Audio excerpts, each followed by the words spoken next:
आज मी चालली होती शूटसाठी।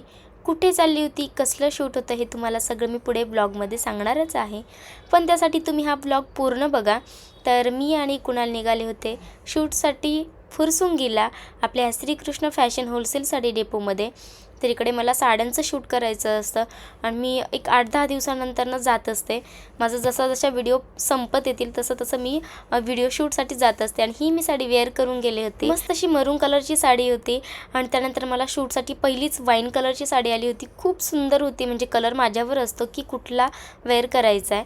तर त्यानंतर शूट चालूच होतं, तिकडे आपले फॉलोअर्स भेटले, मग त्यांच्यासोबत शूट केलं। आणि त्यानंतरचा कलर होता हळदीसाठी स्पेशल असा आलेला, तर त्यावर मला शूट करायचं होतं। आणि ते सुद्धा शूट मी छान असं केलं। मला साडी खूप जास्त आवडली। आणि माझ्याकडे तुम्ही सगळे विचारत असतात, तू एवढे सगळे ब्लाऊज कसं काय लगेच स्टिच करते, तर माझ्याकडे भरपूर ब्लाऊज आहेत, ते मी घेऊन जात असते आणि त्यावर मॅच असा साड्या काढत असते। त्यानंतर मला खूप जास्त भूक लागली होती, मग मी खिचडी वगैरे घेऊन गेली होती, कारण मला उपवास होता। तर खिचडी खाल्ली, आम्ही सगळेजण एकत्र बसून जेवलो, मस्त वाटलं। आणि मला जास्त वेळ नव्हता बसायला, कारण इकडे लगेचच दुसऱ्या साड्यांचं सुद्धा शूट करायचं होतं आणि इकडे परत आपले फॉलोअर्स भेटले होते। आणि असं दिवसभर चालूच असतं, तर शूट त्यासोबतच फॉलोअर्स भेटत असतात, मज्जा येते, खूप मजा येते, पण खूप जास्त दमून पण जाते मी।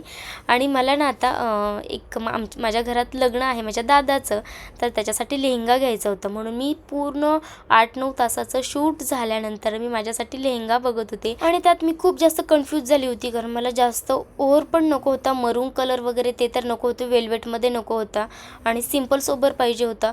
त्यामध्ये मी खूप जास्त कन्फ्यूज झालेली।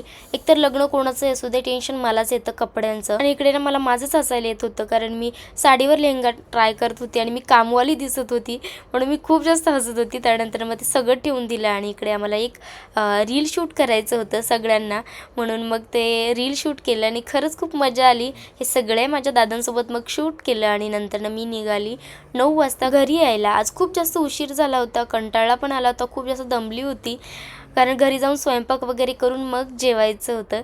तर आम्ही पटपट घरी आलो, दोघांनी मिळून स्वयंपाक बनवला, मस्त अशी पनीरची भाजी, राईस आणि चपाती बनवली होती। तर असा माझा सगळा दिवस गेला आजचा। तर तुम्हाला आपला आजचा व्लॉग आवडला असेल तर लाईक, शेअर, सबस्क्राईब करा। बाय।